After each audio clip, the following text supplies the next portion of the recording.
Yeah, I want to welcome everyone to the Parrot Club's November 2021 meeting. We have Steve Baldwin with us from Brooklyn Parrots. A lot of the people in the club are well aware of him. He is in Brooklyn, New York, not Brooklyn, Connecticut, which I didn't even know existed until I moved to Connecticut. And I've known Steve many years. I've been on his walks in Brooklyn before. Steve decided when he was in his 50s that the Quaker Parrots of Brooklyn were very entertaining and started up walks to take people around and teach people about them. He started up a website.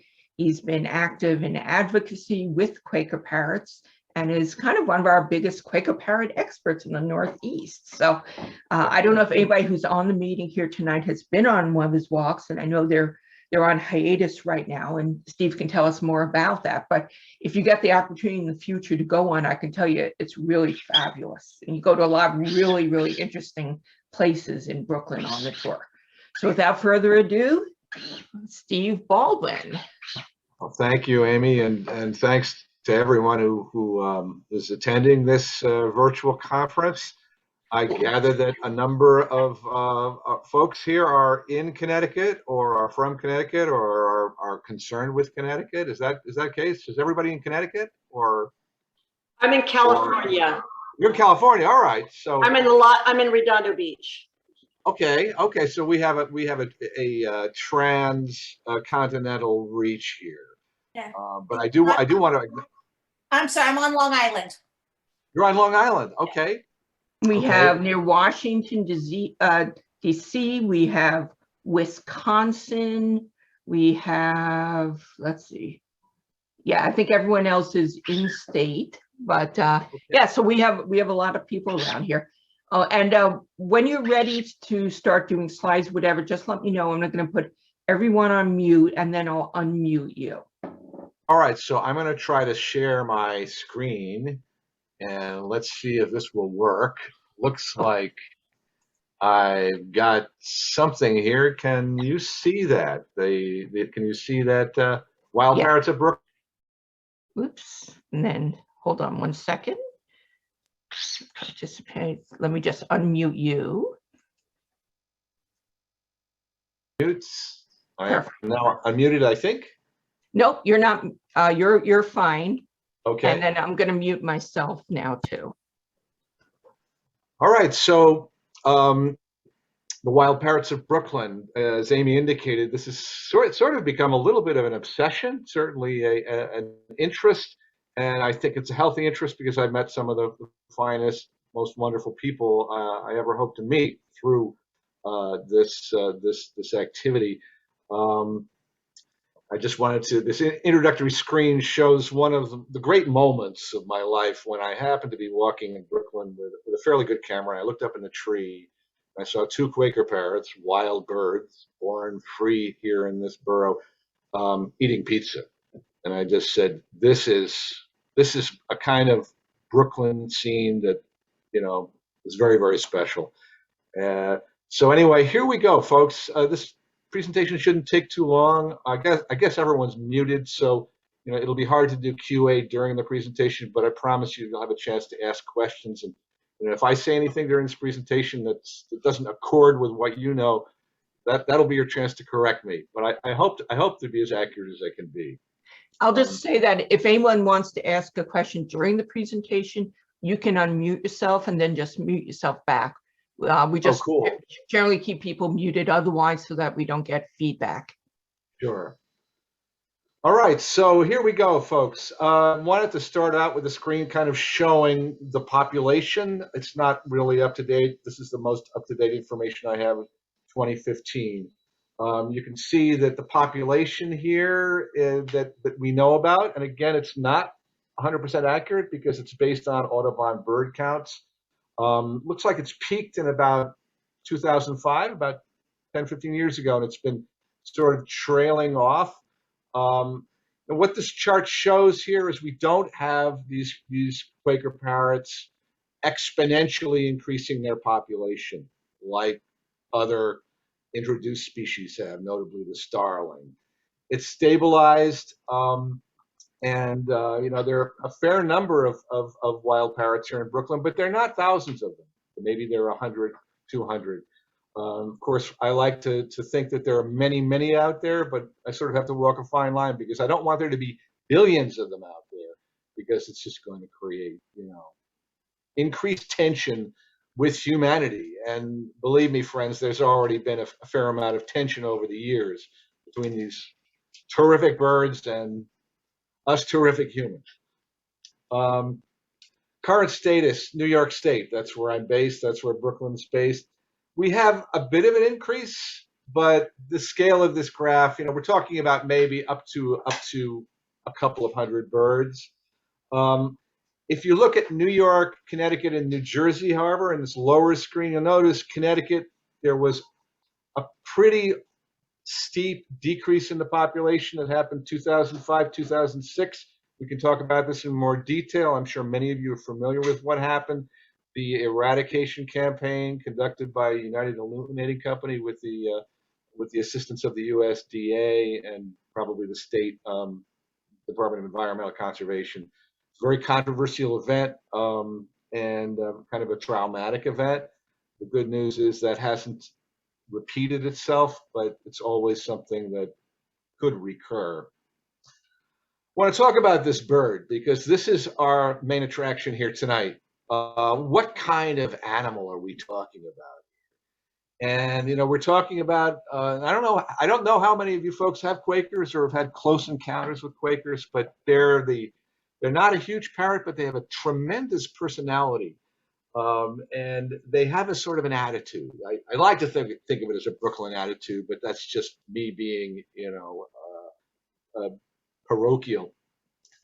But they're resourceful, they are durable, they're street tough, they're very, very suited, it seems, to urban environments, such as in Brooklyn and in some other cities they live in. This is a sort of a technical look at the bird. We see, mostly green with a gray head, and a bone-colored beak, and some interesting feathers. They have a very interesting feather design, which allows them to not only fly in a somewhat straight or zigzag direction, but they can also hover like little helicopters, and that really helps them build the nests that they build often in human-made infrastructure. I like to say they're smart, dexterous, omnivorous, family-oriented, and socializing workaholics. That kind of sums it up. Of course, they have their zygodactyl feet, which lets them form a fist. They have an all-purpose beak that's sort of like a Swiss Army knife. It's very handy to have that on your face. They have a very high brain-to-body weight ratio. The way people are thinking about animal intelligence these days, it's not so much as the total weight of your brain, but how much of your body weight is occupied by your brain weight. Very high IQ in that sense. And then they also have, of course, they have eyes on the sides of their head, so that gives them a sort of a 360-degree look around, which really helps them out, given that predators, and we have a lot of magnificent raptors in these parts, are often going after them. Where do they come from? Of course, they're from South America. They're from Argentina, which happens to be just about as far south of the equator as the northeast of North America is north. So they come from, these are the 4 subspecies, and they all come from sort of the lowlands next to the mountains, these areas called the Pampas that are very agricultural, and but they're good at living at high elevations too. So they're not tropical. A lot of folks say, they're tropical, all parrots are tropical. Not so. These are subtropical, but really it means they're used to the kind of 4 seasons that we have in the northeast of America. They came to the cities in Argentina in the 1850s, 1860s, as the railroad system expanded into the hills. They sort of followed the railroad back into the cities. So that's sort of how they migrated into the cities of Argentina. A look back at our wonderful lost Carolina parakeet, which, of course, sort of bit of a tragedy, hunted to extinction, used for its feathers in millinery and hats. The last living example died about 100 years ago. But we have a replacement. I like to think of it that way. It's an import, not quite the same as the Carolina parakeet, but very, very similar in many of its habits. So I think that's kind of a good news point that, you know, even though something terrible happened, something good is happening now. Let's talk about Argentina for a second. And I said a little bit about this as we were just getting started. And now, if Evita Peron had nothing to do with this, she was out of power by the time all of this transpired. But this fellow named Arturo Frondizi, kind of obscure, most of us have never heard this name before, but he was the guy who really wanted to put Argentina on the map in terms of being a powerhouse, in terms of exporting agricultural commodities all over the world, building their balance of trade and so forth. So the problem was he wasn't doing a very good job, and they weren't meeting their goals. And what they did is they sort of blamed the parrots, who had been living there for millennia, for interrupting the planting cycle. And as you can see, this is kind of very technical information, sort of kind of inside baseball. But I looked up the Argentine corn yield, and it kind of is up and down. It's not a steady line up, and so that it leads me to believe that when the results came in, they weren't good. They blamed the parrots. And so what did they do? They introduced a lethal program. They had a bounty program where they would reward farmers for killing them, and they killed about 400,000 of them. It turned out the program was rife with fraud. Farmers were just shooting any random bird they could and cutting off the feet and sending it in and trying to collect the bounty. Someone had the genius idea of, well, rather than doing this terrible, cruel, fraud infected program, why don't we just round up all these parrots and send them out of the country? Especially because in the early 1960s, caged birds were becoming a thing. They were becoming a phenomenon in North America, in Europe, in other parts of the world, and so there was a market that could be catered to. So they started collecting these Quakers and then putting them into crates and shipping them via international aircraft into Europe, into North America, as far as Asia. They did a very good job of this, but you know, like these are living animals. These are wily, willful, creative creatures, and as many of them who could busted out.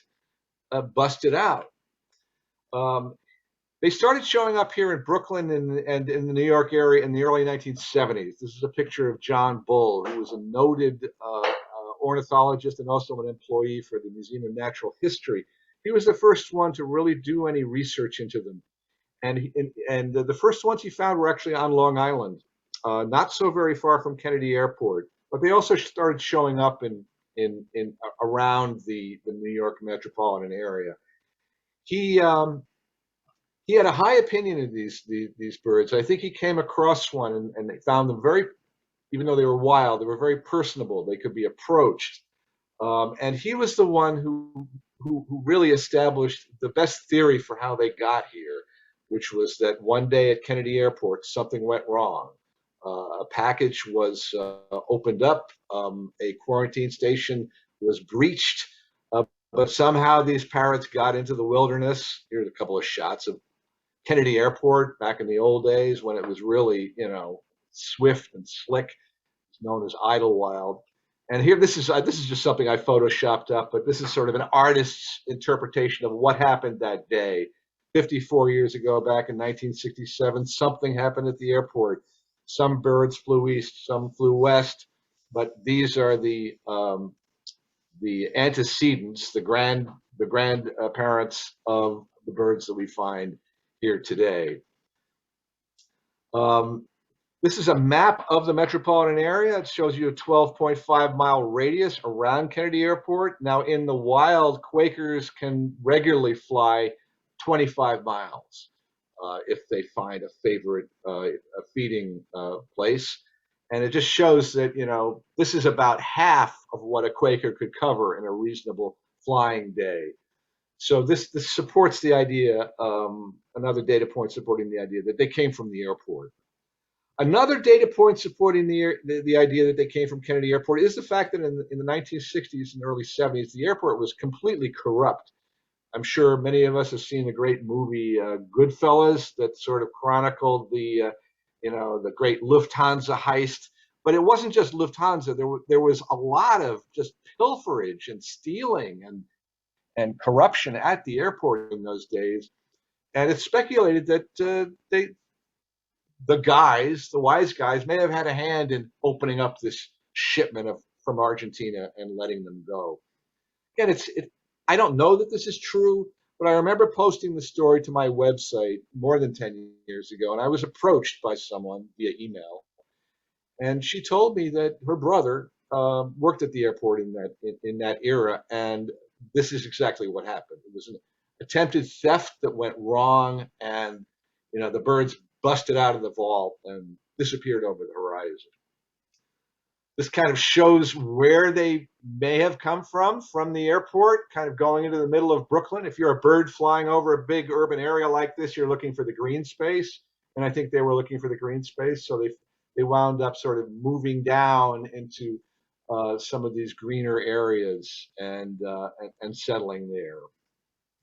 A couple of myths about the parrots. I don't think that these are true, but I have heard them from people who have claimed to, be privy to inside information that they came from a ship that went down in the harbor, that they're all related to a couple of birds who were kept by a little old lady in a neighborhood called Midwood. And the little old lady died one day, and her children came to clean out the apartment, and the birds were still there, and they said, "We don't know what to do with this. Let them go." So like Adam and Eve, they begot and begot and begot. I don't think that's true, but I think that it indicates the kind of close connection and warm feelings that people have for them. Some people do, anyway. And then one of my favorite stories, that they were initially released from a pet store that was owned by a man and a woman who went through a divorce, and the man won the divorce, and the woman lost her interest in the pet store, but before the keys were handed over, she let the birds all go. It was a kind of spiteful act. That may have happened. I think things like that do happen. I'm not sure that's happened, but it's another story that I've heard. Regardless of the myths of how they got here or the facts, by the time the early 70s came about, they were here and they were being noticed. They were being written about. The New York Times started to write about them. And I guess some folks in Washington read the New York Times and they said, "Holy mackerel, what's going on? We've got these strange alien birds showing up in New York City. What's happening?" So I guess they figured out they were from Argentina, and they made a couple of phone calls to Argentina, and the folks in Argentina said, "You've got our birds. You don't want those birds. They're nothing but trouble. Get rid of them. They're going to do A, B, C, and D. They'll decimate your agriculture. They'll mess up your goals. They'll be bad to your native wildlife. Get rid of them." And the folks in Washington, this is back during the Nixon administration, but I'm not specifically blaming Nixon for this. It just happened while he was president. They organized some sniper teams in coordination with the states. They sort of organized a task force, and they came up and they killed about 250 Quakers, but they didn't get them all. And one story that I've read, it's actually in the literature accompanying the kind of after-action report of the task force, is that there was a large colony of Quakers that actually lived on Rikers Island, which is sort of New York's Alcatraz. And the feds became aware that they were there. They sent up the team, but because of improper paperwork, they were not allowed on the island. They were sent back. By the time they had come back with the corrected paperwork, the birds were gone. What happened? Did the prisoners have something to do with it? Did the warden have something to do with it? the birds just decide to leave, we'll never know. But the point is that the eradication team was pretty successful, but they didn't get them all, and that's very good news. From that era of mass eradication to the present day, we haven't seen a really organized attempt to get rid of them, which I think is great. But from time to time, and again, this happened most notoriously in Connecticut in 2006, there have been organized efforts to move them, to actually kill them, and there have also been issues related to poaching, which I can talk about a little bit. But I mean, it's Brooklyn. If it's not nailed down, it may be carried away. And there were instances that involved actually stealing them out of their nests. So let's talk about this bird in a little more detail. What makes them interesting, and what makes them interesting to me, hopefully what makes them interesting to you. They're tough. I mean, they go at it. I've never seen them bother any other birds, the sparrows, the starlings, the pigeons, but they do mix it up among themselves. They have arguments. I don't know what they're talking about, but there's controversy in the community, and they're unashamed of expressing it. They are the master builders of the bird world. You just show them a structure, however flimsy, and they can build a nest in it. You can see they built nests in light poles, under air conditioners, in high voltage power distribution centers, and in power poles. This is a nuisance for the utility company, and sort of the reason why they got into such trouble in Connecticut. But they are amazing. They're the only birds that they're the only parrots that build freestanding nests. Most parrots rely on the hollowed out trunks of trees and hollowed out branches to build their nests. But the Quakers can just sort of, give them a structure, a substructure, give them some food, some twigs, and they'll have a community going. They'll have housing going up pretty quickly.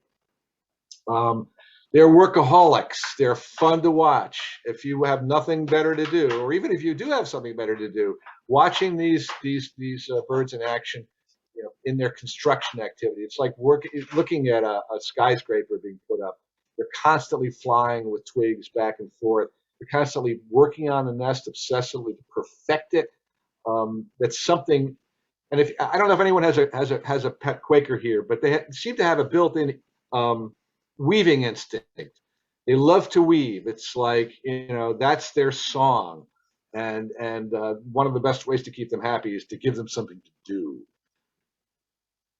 What makes them interesting? Very, very social, very, very sociable. They like doing things in flocks. During the warmer months, you might see them kind of going off on their own, but during the colder months, when they have to sort of be more defensive, you'll see them in big groups. And this group here on the right, this is the biggest group of Quakers I've ever seen. It's actually in New Jersey, but I think I counted there was more than 100 birds in that flock. We don't have that many here in Brooklyn, but it's remarkable to see that many wild parrots in one spot, just sort of, all feeding together. They have a very wide-ranging diet. That's one of their secrets of success. During the winter, they can survive mostly on leaf buds. The leaves come off the trees right about now, but the leaf buds remain. They can survive on those. They suss out where the bird feeders are, and they hit those bird feeders hard. They'll eat berries. And also in the lower right-hand corner, and again, this is filmed was photographed in New Jersey, they have been seen eating lichen and seaweed off of the rocks right along the Hudson River. I don't know if this is behavior that they exhibit in their native land, but they are they're not picky eaters. And I think that really helps them because they're not too dependent on any one source of food that could go away. What makes them interesting? Pizza. They love pizza. It's probably not very good for them. I wouldn't probably feed my Quaker pizza unless he or she was a free-range Quaker. But numerous instances of pizza eating have been observed here in Brooklyn. Also in New Jersey, probably shouldn't have done this, but we did some tests where we deliberately distributed pizza on a public thoroughfare or in a park, actually. And it was a very, very successful experiment. The Jersey pizza and Brooklyn pizza, I don't know which is better, but Quakers seem to like both varieties. Another thing that's interesting, and I don't know if I really had anything to do with it, but if I did, I'd be very happy. They've been getting a little more credibility. I mean, the folks who really don't like the Quakers, they call them, they're invasive, they're destructive, they're nasty, they don't belong here, they're imports, all of those words, especially invasive species. That's really kind of the worst thing you can call, a species that was introduced here. But the photos here, during the Bloomberg administration, unfortunately, I didn't vote for him, but the more he recedes into history, the more I think of him as a great mayor because he planted all these trees, great for the birds. But he actually created a symbol for the New York City Office of Environmental Sustainability involving a Quaker parrot. So the Quaker parrot became the symbol of sustainable environment in New York City. And I think that was just a great thing that he did, or that his office did, to sort of make it clear that this bird belongs here. This bird is part of the urban scene, and it should be welcomed and celebrated if at all possible. What makes these parrots interesting? The fact that they kind of have fit into the community. This slide here, and I have a couple more. This shows the good folks of Connecticut building alternate nest platforms for the birds when they were displaced, and many of them were killed back in 2006. And this image here is actually a little sculpture that was done in a public park that shows the Quaker parrot in a particular part of Brooklyn being celebrated, again, being sort of put into the urban iconography. The Quaker parrot has also kind of come into pop culture in a small way. There's a cartoonist named Meredith Gran who did a whole sort of graphic novel based on some Brooklyn hipsters, but the Quaker parrots sort of became part of that story.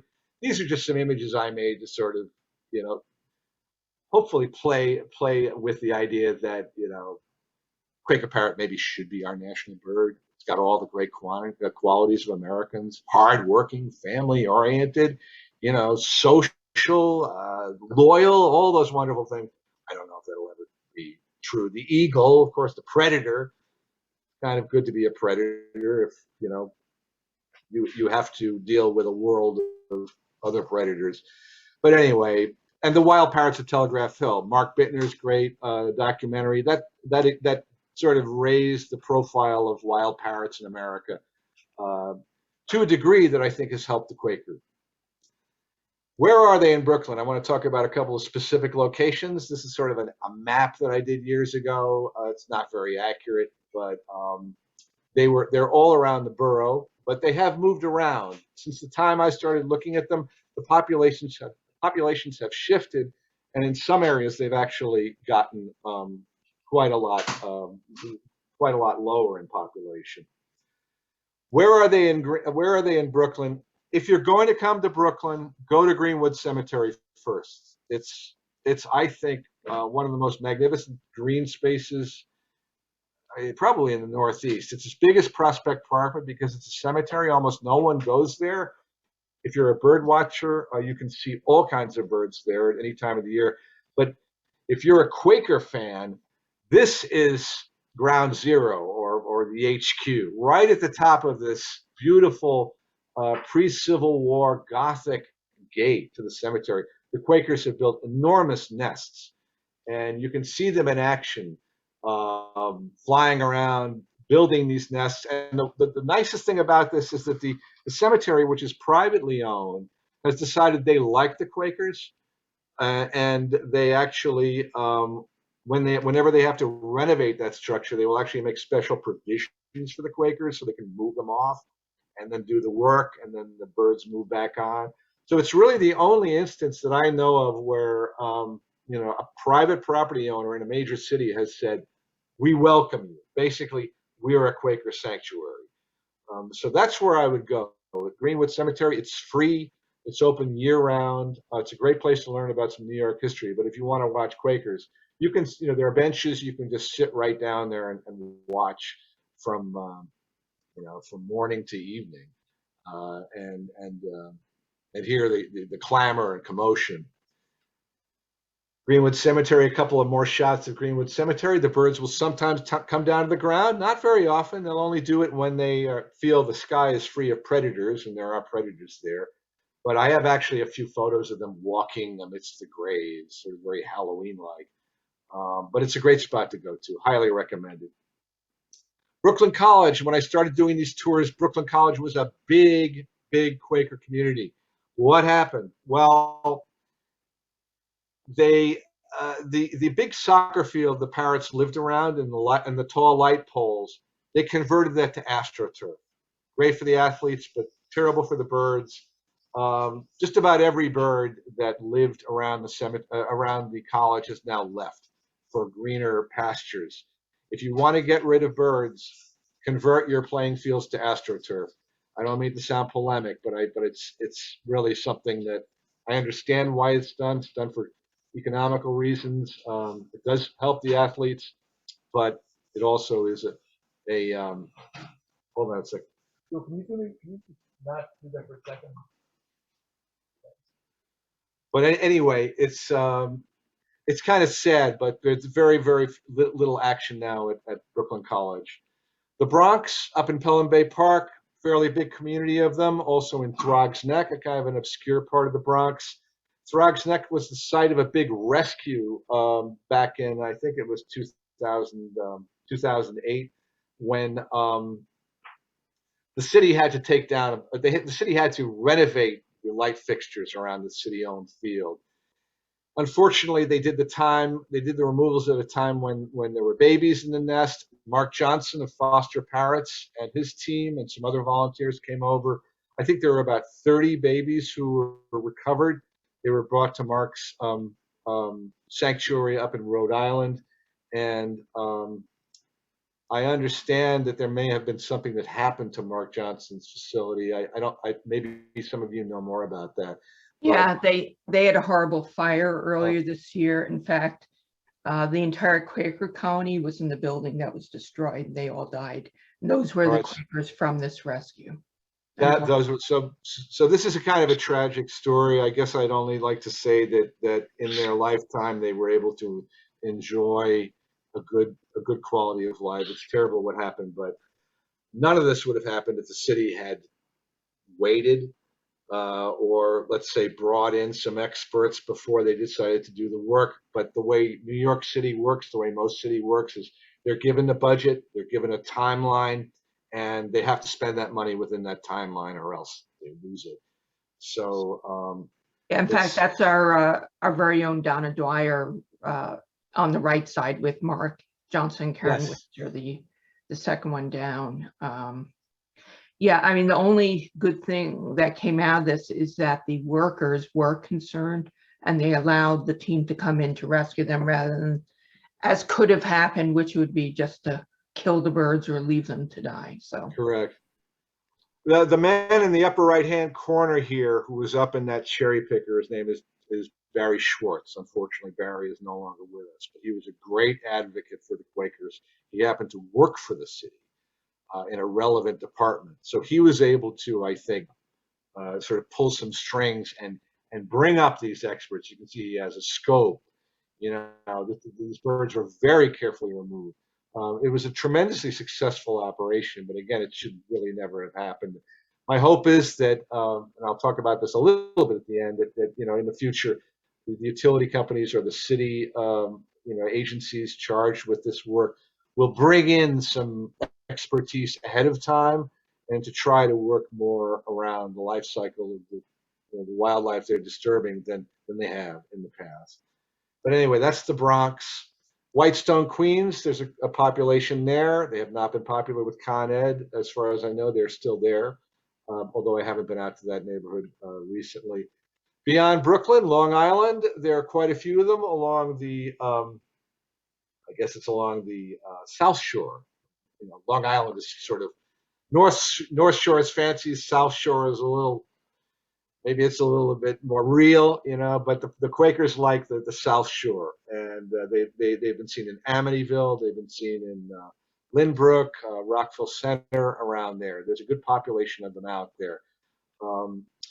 Now, something bad happened, unfortunately, a couple of months ago in Lindenhurst, where, again, the Quakers are doing their favorite thing. They're building their nests in high poles around athletic fields. The city hired a contractor to renovate the lights. The contractor had no experience doing this. The contractor was not vetted, and some really bad things happened. There were some birds killed in the operation. This caused a bit of a brouhaha and a lot of finger pointing. My hope is that the city stands corrected. But again, my feeling is that wildlife should be a priority when it can be a priority, but it often is not a priority. Beyond Brooklyn, Edgewater, New Jersey is another great place to get to if you want to see them. They are illegal in New Jersey, and so there's this odd situation where, there are all these wild birds, and they're technically illegal, but the Fish and Wildlife Department isn't active, and they're allowed to continue. PSE&G is a utility company in New Jersey. They have attempted in the past to work with people on the ground to coordinate removals where necessary. I can't say that for every utility company, but they have tried. But again, just because a utility company is listening to you this year, may not be the case next year. People shift their jobs.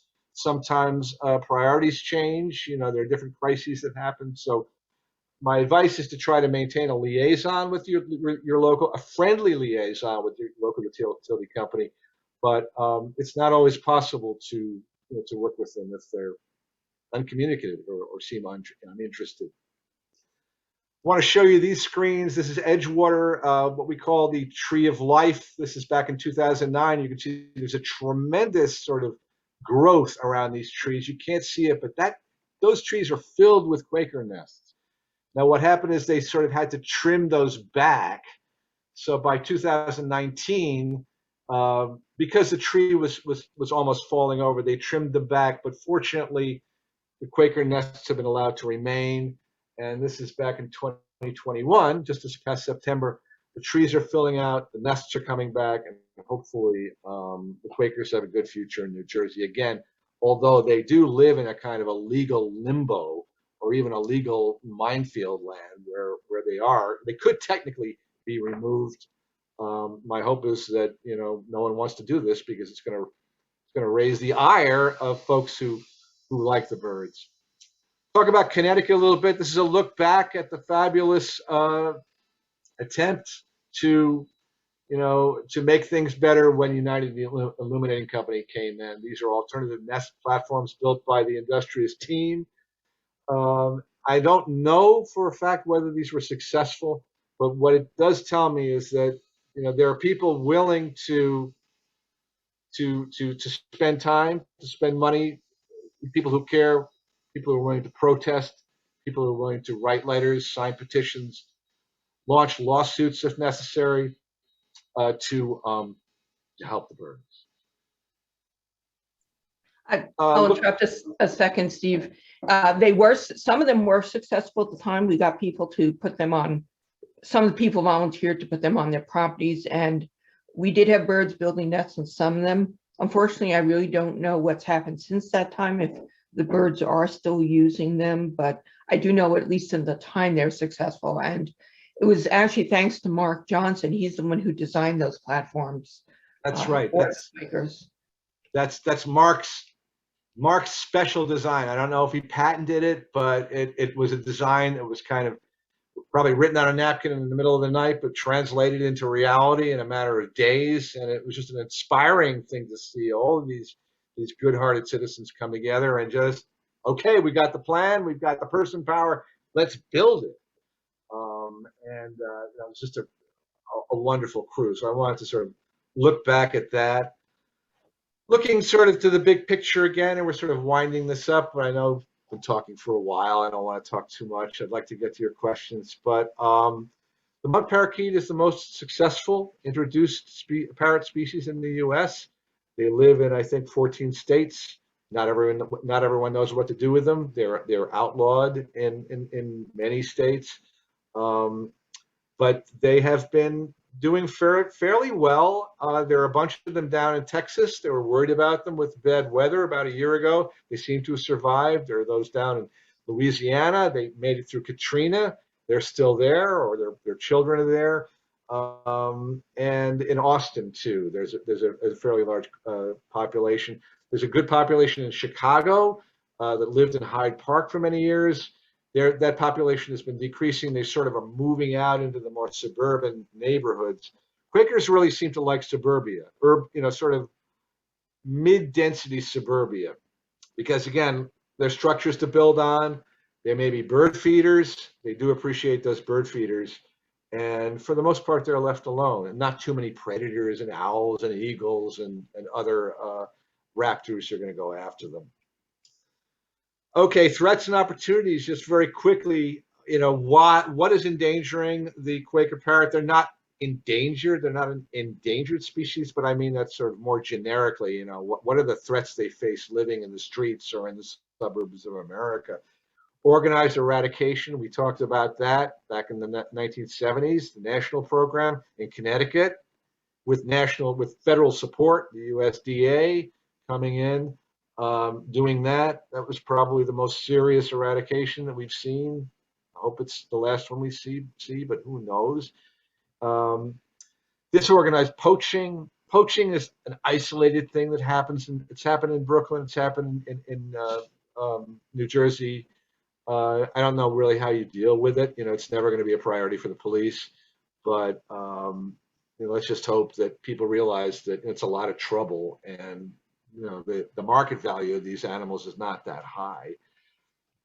Loss of habitat. This is sort of where I have a bug because I really don't like to see the AstroTurf come in. I think it's just it's such, the birds really don't like it. There have been some studies done about the carcinogenic effects of AstroTurf on humans that disturb me. I know why it's done. I can't beat up on people for suggesting it, but it's a very bad thing for birds. And let's just hope that maybe some greener alternatives can be developed.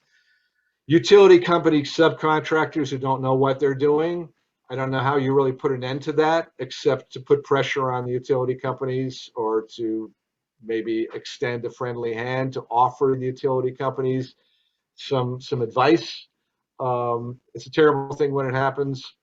The utility companies don't like it when it happens because it creates an enormous amount of bad PR for them.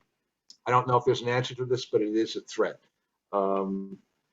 The opportunities, I have this in sort of lower type, but I can't really suggest it to everyone, but I don't believe in taking an adversarial stance towards a utility company if a friendly stance can substitute for that. Reach out to them. They're not bad people. I've sat down with these people. They're not against, they're not for hurting anybody. It's just they have a very radically different priority sense. You sort of have to sort of encourage them to open their eyes and to look at, items that they might not ordinarily be looking at.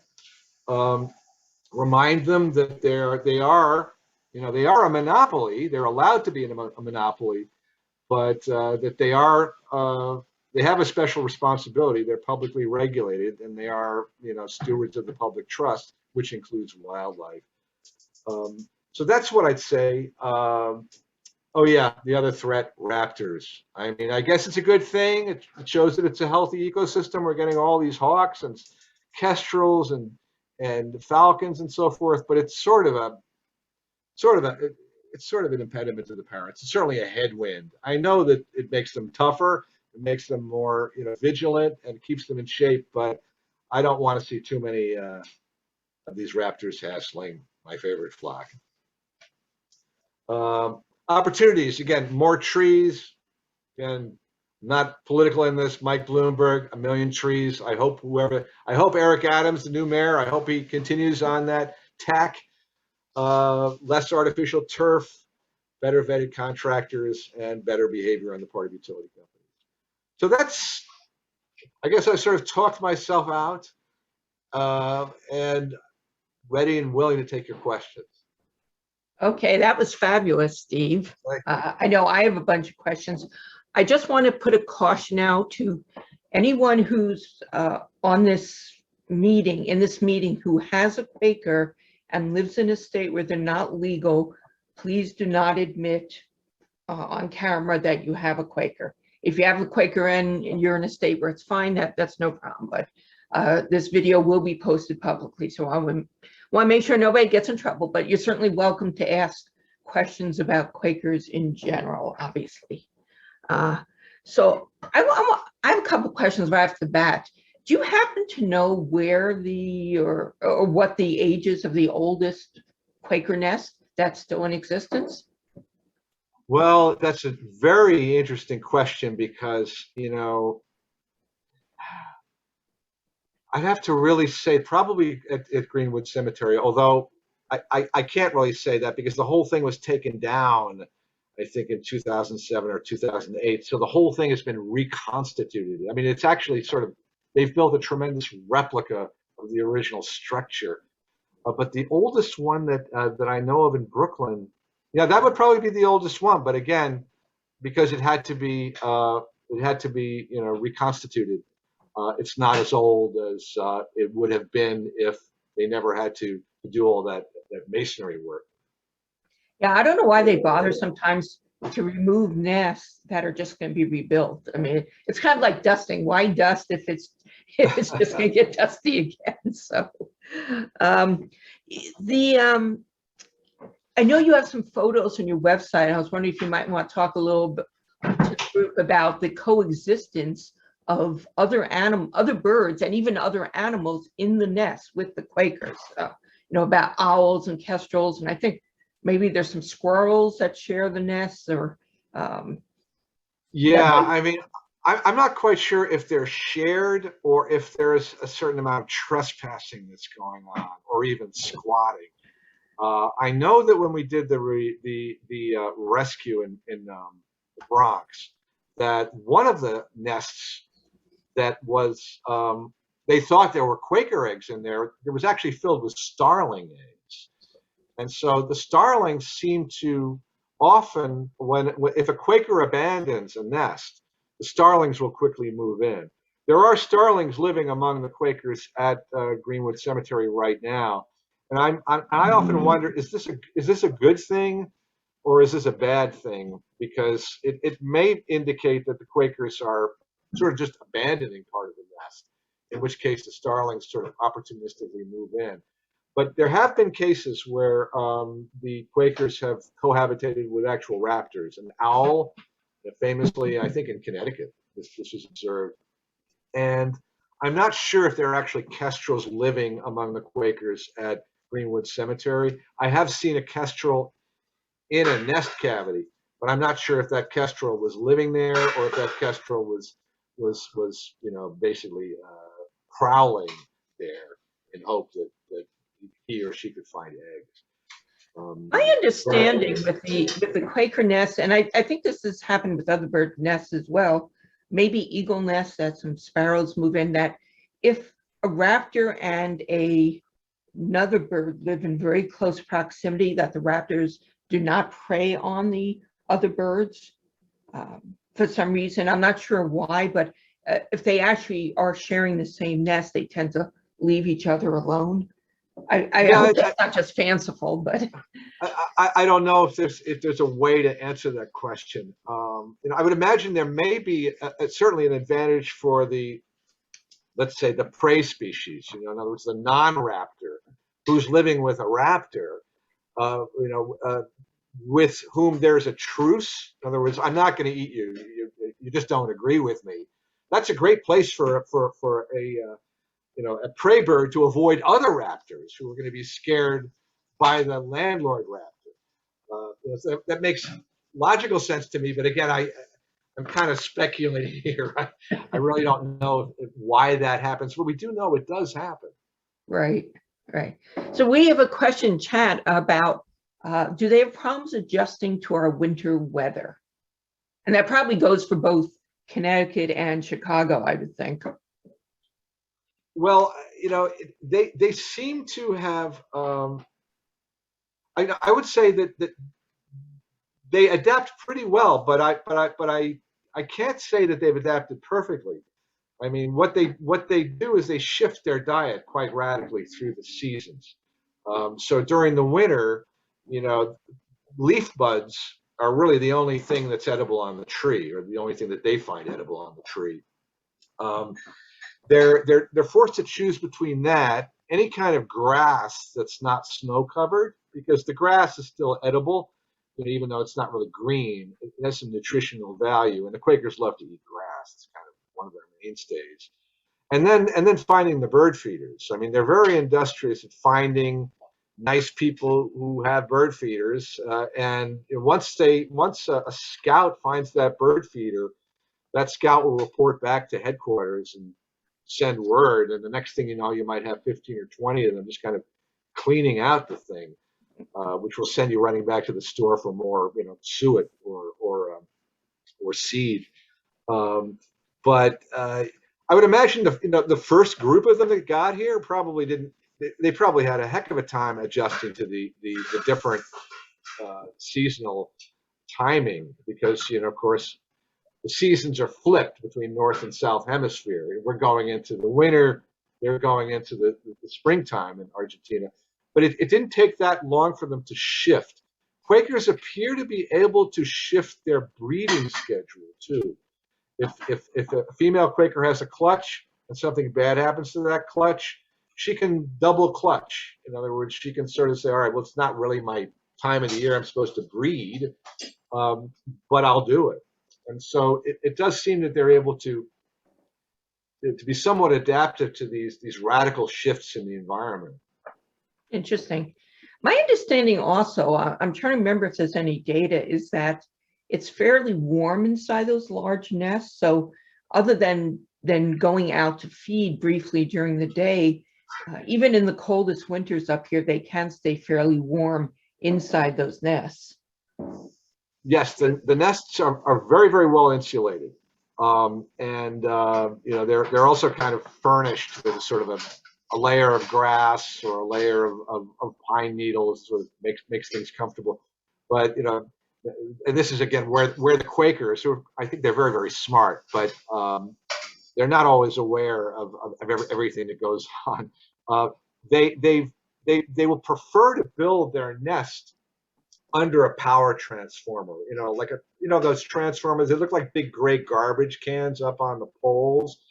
Well, that power transformer is hot because it's taking the high voltage wire, high voltage electricity, converting it to lower voltage. It warms up and it has a fan underneath it that blows hot air down.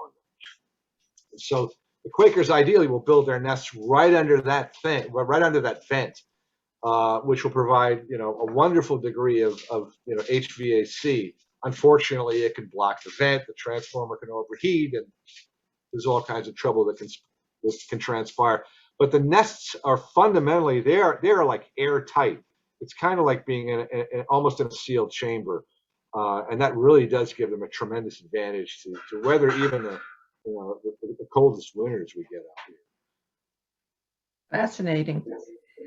Do we have any idea? So we think JFK is how they got to the Northeast, but what about the populations in Florida and Texas and other places? Were those felt also to be escapes just in those regions? Well, I don't know if there were specific instances at airports where they were sent through to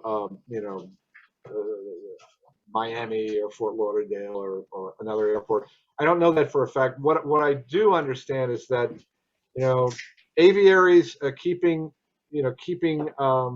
birds in aviaries is a somewhat common practice in Florida, or a much more common practice than it is here. And every so often there are hurricanes that come along and sort of blow the top off the aviaries, and the birds can get out fairly easily. But the climate down there is sort of like, I mean, it is daunting for them up here. They don't really have enough food. They really have to work for for their food. They really have to work for what they need. But Florida is so temperate, and there's just so many ornamental plants for them to eat, and that, you know, it's kind of it's almost too good for them, and for that reason, the populations have gotten very, very high there, and you know they've created problems for the utility companies. Some of the Quaker nests that you'll find down in Florida, because they can't bury the electrical wires, they have to be up on these pylons. These nests are, you know, as big as an SUV, and unfortunately, FPL, Florida Power and Light, has a very checkered record when it comes to humane removal practices. There have been a number of stories that have been shocking about how cavalier they are with the birds they're removing. But I can't answer you the question. I don't know if a similar thing happened in Florida. It certainly may have, but I've never read any documentation about it. Right. I just want to remind anybody, if you want to speak up, just unmute yourself and ask a question, or you can put it in chat and we'll read it out loud for you. It's Diane from Long Island. I do have a Quaker, legal. And I was wondering whether the naturalized Quakers / wild Quakers, because they have feathers covering their sears, whether that also helps them stay warm. It's like us wearing masks.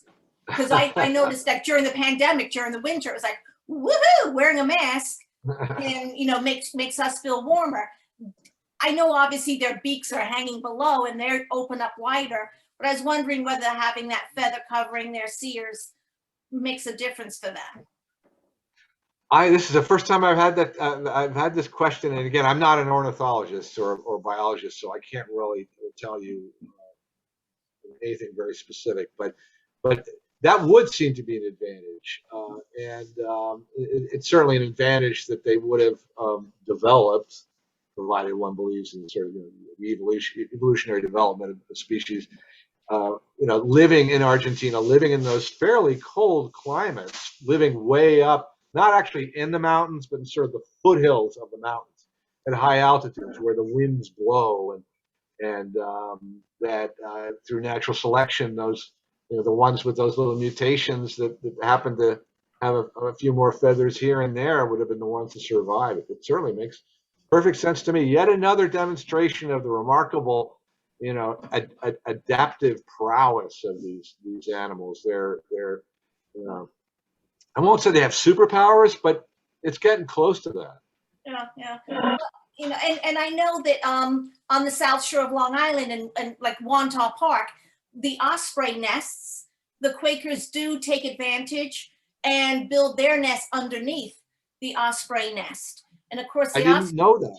Yeah, so that's in fantastic. Wantagh Park, they because you know, when we go see the ospreys, here come the Quakers, and again, they're just they're the lower level of the osprey nest. You figure that, you know, ospreys are interested in the fish, and obviously they're on the Great South Bay, so they have no shortage of their food, and the Quakers are just too wonderful. And I just love how the naturalized Quakers are so healthy. They are much healthier than any companion Quaker that I've ever seen. And absolutely, yeah, they're as fit as fiddles, and you know, it's this constant activity, exactly, yeah. And also in Amityville, where they have built, someone has like that RKO tower on the point in Amityville, and they have built a ginormous nest there, like the size of a Volkswagen. And when I have gone down there to see them, the neighbors stop me. What are you doing down here? I'm like, I'm just observing. I'm like, I'm Long Island Parrot Society. I have Quakers all on like decals on the back of my car. I'm like, I'm not here to hurt them. I'm here to observe. Okay. So because, but it's good that person is vigilant. You know, this is when the birds have people, you know, in the neighborhood watching their backs. You know, they'll look for suspicious activity. Let me ask you about this nest in Amityville. Is it on private property, or is it is on private property? Okay, that's good. It's like a maybe someone had like a ham radio or one of those big radios, but it's a big radio tower, and it's like sticking out on a little bit of a point on a person's private property. It did, the nest itself did somewhat get destroyed during, I think it was Superstorm Sandy, but it did Right. not get rid of the nest altogether. And as we know, the Quakers just whoop, Oh yeah, yeah. they love a renovation project. It just keeps them, Yeah. involved. I know, they're fabulous. They're absolutely fabulous. That's Thank so interesting, Diane, about the osprey nest piece. We have a ton of osprey nests here along the shore. I have to go take a look now. I wonder if any Quakers have built nests underneath that. Well, Amy, this is Lori in Yes. Hamden, Connecticut. Across from the W.B. Mason building, there's an eagle's nest. Now, I don't know if it's still there. This was a couple years ago. And there were Quaker nests underneath the big eagle's nest. Because I've been down there and I've seen them. I guess the Eagles weren't interested in the Quakers, so they felt protected, being underneath the eagle nest. So. Yeah, I mean, it's kind of, I don't know what the equivalent is, but again, as long, I mean, what more prestigious location could you imagine? What more intimidating, apartment could you be living in than, the Eagle's nest? Exactly. Yeah, and the Eagles probably don't care about them. And no, the Eagles didn't bother them, and they were protected from smaller raptors like your Cooper's hawks and right. It's really a remarkable synergy. It's very interesting to hear these reports, because I don't think there's ever been any real research into this kind of, I don't know what we call this, the cohabitation of species that you'd think wouldn't be getting along, who are living in harmony. It's kind of, I think it's fascinating what it is. It's really amazing. Yeah. So we have a question in chat. Do escaped pet Quakers join wild flocks? Excellent question. It's the one piece of evidence I have. I actually do have a photograph of this, but years ago when I was in Edgewater, New Jersey, just hanging around with the wild flock, I noticed, and I only noticed this after I took the photo. I took a photograph with a telephoto lens of just a bird in flight, and I blew it up later. I noticed that bird had a leg band. Now, that means two things. A, that bird was sold to be a pet. In other words, was not born in the wild. Was probably born in a fish tank or a container.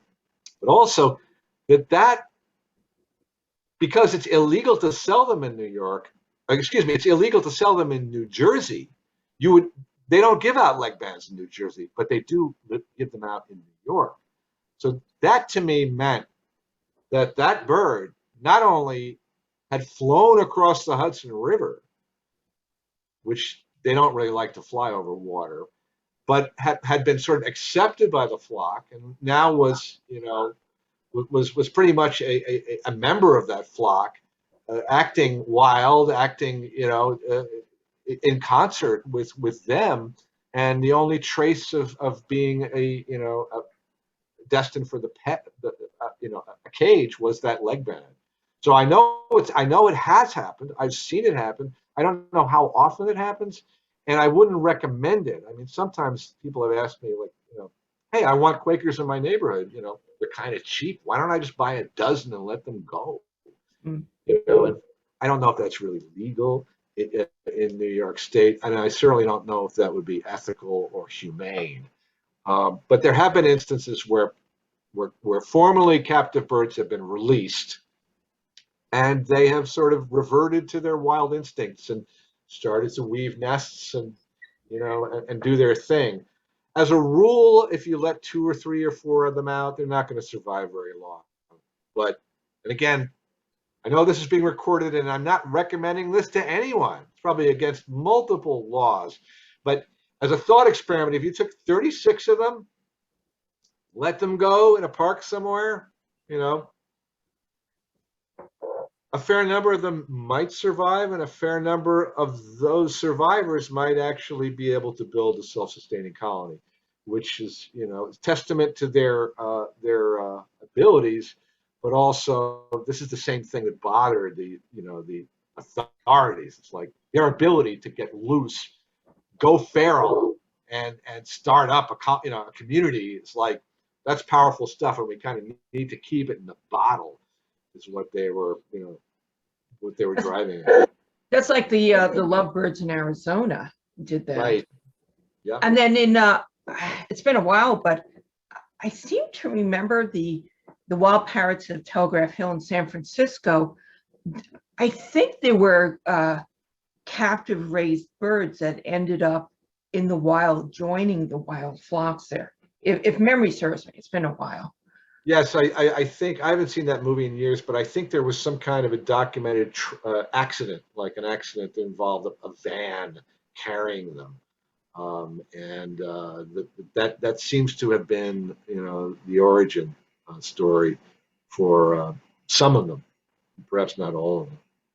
And then, of course, in Southern California, it's a veritable rainforest. They have quite a few species of wild parrots thriving down there. They do, and sorry. Go ahead. Well, the ones that are in my neighborhood are the mitered conures or parakeets. That's the ones in my neighborhood. But And you see them flying from the sunflower to sunflower. Wow. And then I have loquat trees in my front yard. So when there's fruit, it's like covered with, they always stop off.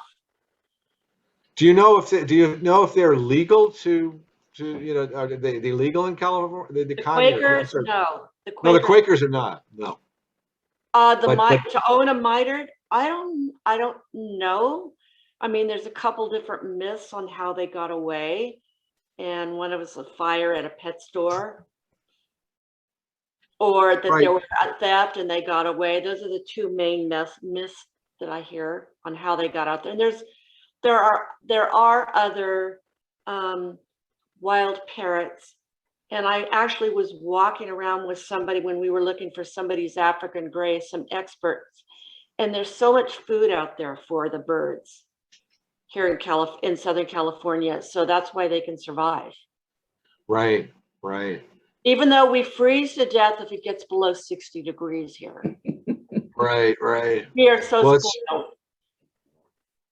Yeah, I mean that's I've also heard, and I don't know if this is true, but I've just also heard that one of the sources for wild parrots, including like the Amazons and fairly large birds, comes from the fact that they kind of have outdoor bird marts, right? There, in other words, it's sort of a thing where I guess it's kind of, folks who come up from Mexico bring that as part of their culture, where birds are part of their culture, and they keep them, and they may trade them and sell them, but birds get out, they're released, and given the climate in California, they can survive if they join up with each other and make a go of it. I can check on that for you, although it is of course illegal to bring the parrots into the state or into the country.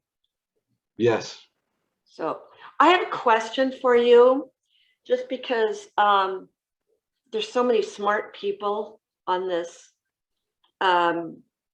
Zoom, and you mentioned the utility companies. And this is where I live. They recently changed out the lights to LED lights. And some of the neighbors are going nuts how bright it is. And I have done a little bit of research that some birds are affected by the LED lights. Do you have any experience about this? No, I don't. I don't, because to my knowledge, we don't use LEDs, or we haven't used LEDs in those athletic fields where the Quakers have used. I think they've switched them to quartz halogen, which are extremely bright, but they're not LEDs. I don't know. I think that's a very interesting question, but I'm sorry, I don't have anything to give you, because it's just in most cases that those lights go off at night also. I mean, in in the rare instances that they have a game going on, but most of Oh, these, right. most of these athletic fields are in city parks, and Right. they often just don't even turn the lights on. Right. Well, it's very expensive. I actually work for a city recreation department, and I live down the street where they do turn them on only when there are games, and they immediately turn them off. They're expensive electricity. But from what I'm seeing, they recommend the 3000K lights, but evidently they've installed 4000K, and evidently, I'm concerned about, besides the complaints, I was concerned about the birds having that much light, because some birds are affected by the lights and cannot sleep well. So consequently, they're sleeping during the day, and then they're subject to predators. We have Cooper's hawks in the neighborhood. Wow. So is this something that you've just observed, or is there some literature, some studies on this? I mean, it's sort of very troubling to hear this. Yeah, well, I found that article. It was fairly old. That was out of 2016. I'm doing a newsletter, and I'm putting that in. The newsletter will come out the end of the month.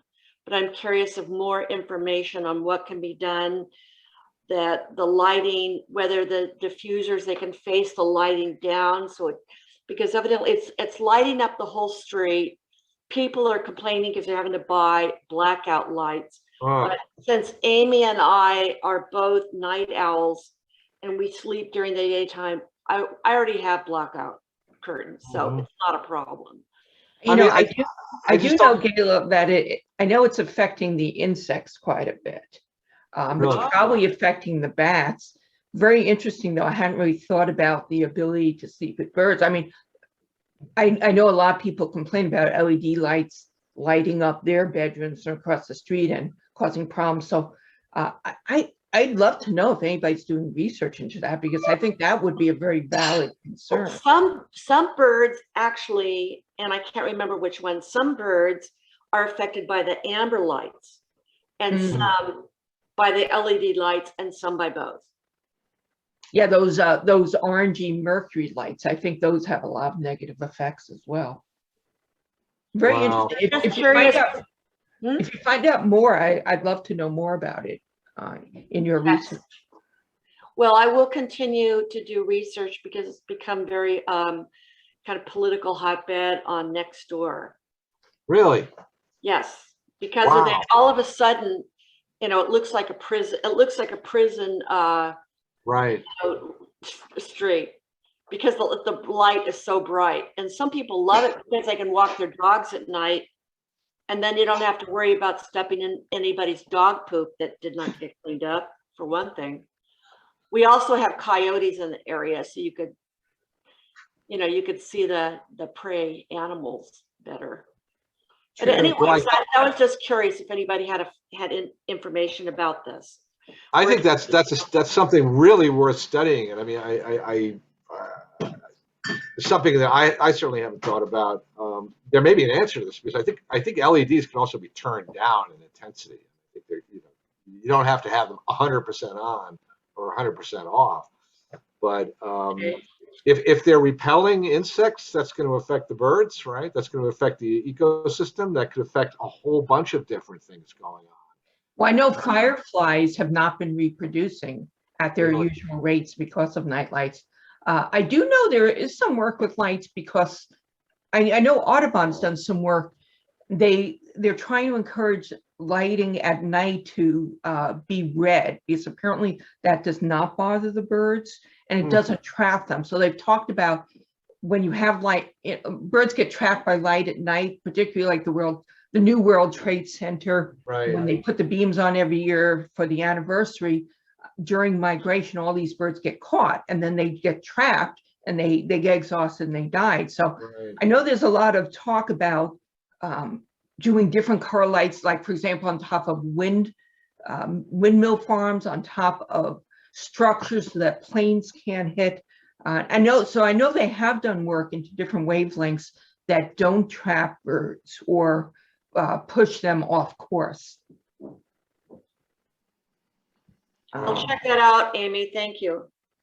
In fact, I can get you in touch with, if you remember, the the fellow from England that did all the work on bird senses, and I think he knows a lot about different color wavelengths and how they affect birds. Okay.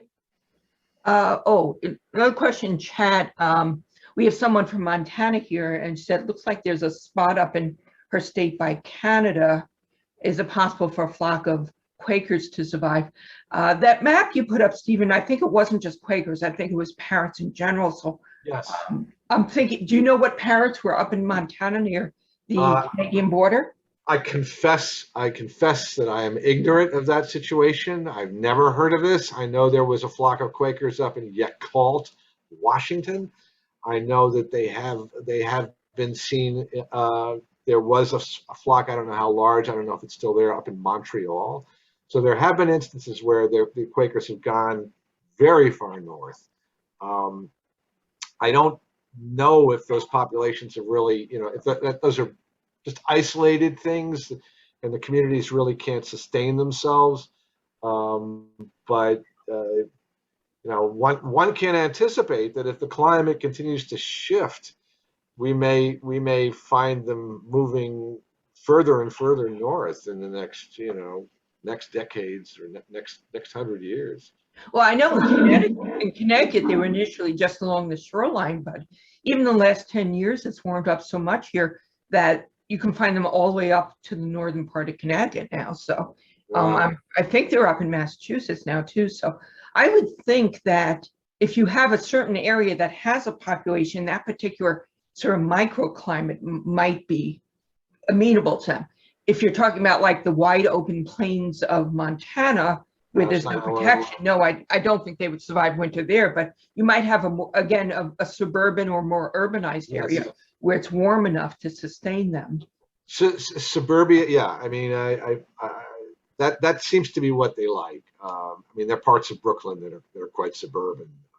Again, detached houses, opportunities to put bird feeders in, a little lawn, some ornamental trees, some tomato plants or whatever, a small orchard. I moved to Brooklyn many years ago, but one of the things I really love about it is the kind of backyard is a thing. I mean, you have your front of the house, but then your back of the house is it looks out onto an alley that goes all the way down the block, and everybody else is part of that back alley, and that's where the green space is, and that's for the most part where the birds are. So, right. I know that backyard birding and trying to create micro environments for birds is something that a lot of people are doing. I think they do it here in Brooklyn too, although they may not be attracting very very exotic birds for most of the year. I should say that we've had juncos down here in Brooklyn for the first time that I can remember, and I think they come down from Canada. So it's perhaps up in Montana, there's an enterprising household or a group of homeowners who just decided to aggressively create the conditions that the Quakers are going to love, and maybe that's all they need. Yeah, I have your map up. I see there is a large purple spot in northern Montana there. So I would love to know what kind of parrot that is. I'm gonna have to dig deeper. I think they highlight. It looks like they highlight counties on this map, so it isn't necessarily that big a spot. It could be more localized, but we're gonna have to look into that and find out what kind of a wild parrot that is in Montana. In fact, that looks to me like it's around Glacier National Park. So I wonder if there's some sort of little, Kalispell. Yes, I wonder if there's just some little colony there of Quakers, or I can't imagine any other parrot that would be that far north. The Quakers are really the only naturalized parrots in the U.S. that can survive in the northern areas. Pretty much. They're the ones that the cold does not seem to bother them. Yeah. Well, isn't that interesting? Well, we're gonna have to look that up now. We will. We're gonna maybe a field trip someday, maybe in the offing. Steve, you know what I wanted to ask you? So as I mentioned at the beginning, Steve ran tours for a number of years in Brooklyn, and I think you stopped him for some health issues, and then COVID came along. So Do you have plans in the future to revive these walks? I would like to bring them back in 2022. I think hopefully, we'll all be healthy enough and vaccinated enough or otherwise protected that I won't have to worry. But I did have some health issues before COVID that sort of clipped my wings a little bit. And also I've had to shift my tours because Brooklyn College, it's sort of a little bit heartbreaking. And that was really where I started, and that's where the first community that I fell in love with lived. But they're really not there anymore. I mean, the birds didn't die or anything, but they just sort of dispersed. The Greenwood Cemetery, I would like to definitely get out and about at Greenwood Cemetery on a somewhat regular basis. It's just a great place to be, not just from a Quaker Parrot perspective, but just from, so unusual to be able to experience that much green space in the middle of Brooklyn in a way that, is I mean, it's not festive like a public park, but there's a dignity and there's a sort of a gravity and a beauty to that cemetery that I find very, very unique. So yes, I'd like to bring it back. If I do, it's going to be at Greenwood Cemetery, and hopefully, some of you can join me one of these. Probably it's going to be probably on Saturday. Yeah, I mean, to be honest, you could just do it at Greenwood. You wouldn't even have to go searching elsewhere. There's certainly more than enough at Greenwood. And as I said, it's a beautiful cemetery, the architecture, the view, and there's some famous people there too, I seem to remember. There certainly are. We have everybody from Boss Tweed, the notoriously corrupt boss of New York, to we Bosquet, the artist. We have Leonard Bernstein, the great composer. We have we have Governor Clinton. I guess it was the Erie Canal fellow. I'm familiar. Yeah. We have a lot of famous Brooklynites. Also have a lot of folks who lost their lives in 9/11. A lot of veterans there. A lot of veterans from the Civil War even are buried there.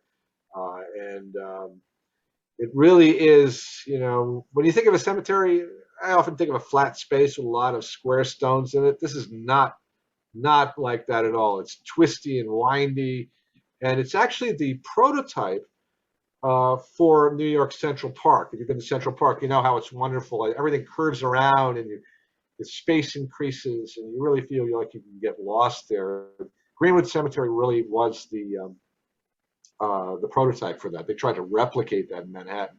It's also a site of great historical significance, given that the Battle of Brooklyn was fought there. Of course, the colonists, we lost that battle, but it was a pivotal battle in the history of the Revolutionary War, and there was great heroism, blood expended on that field of green. So it's really, I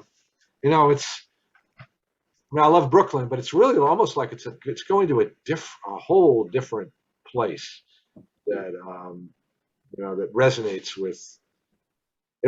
with the voice of history, but it also resonates with the voice of the Quaker Parrots. So that really completes it. And there's a lot of parking there too, isn't there? I mean, isn't there a lot of parking there? So if you had a tour there, couldn't people just drive there to meet you?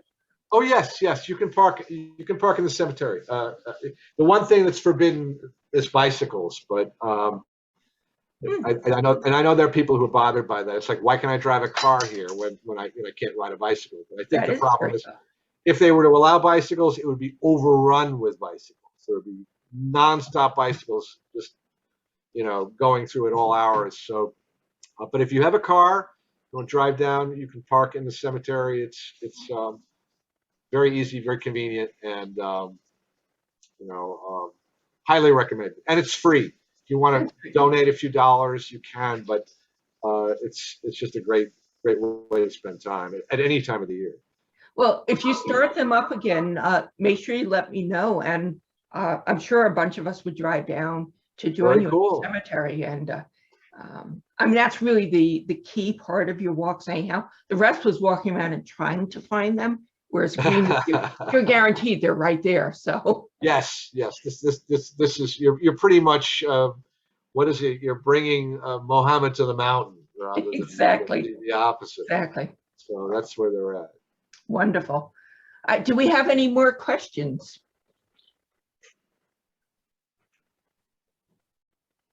Okay. Well, I want to thank you again, Stephen, for coming to talk to us tonight. This was wonderful. Well, Right. thank you. And I think a lot of us are excited to get back down to Brooklyn.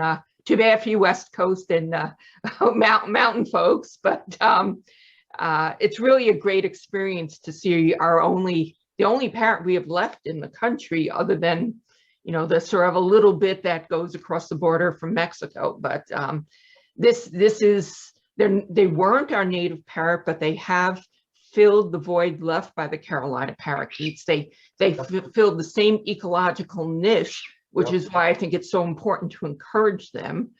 They're not invasive, at least up here, because I think the harsh winters sort of keep them in check. So the populations are stable. They don't really grow very much. Right. So it's really hard pressed to find why the legislators are so against them.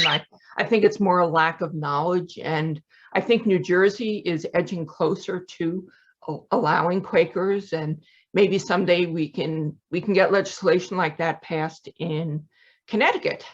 Yep. So if it can be done. It can be done. Oh, and we have a lot of thanks to you in the chat, Stephen, if you want to look at that. Oh, guys. thank you. And with that, I want to say thanks to everyone who's here tonight, and thanks to Stephen. And I'm going to turn off the recording. Let's see. So stop recording. And thanks again.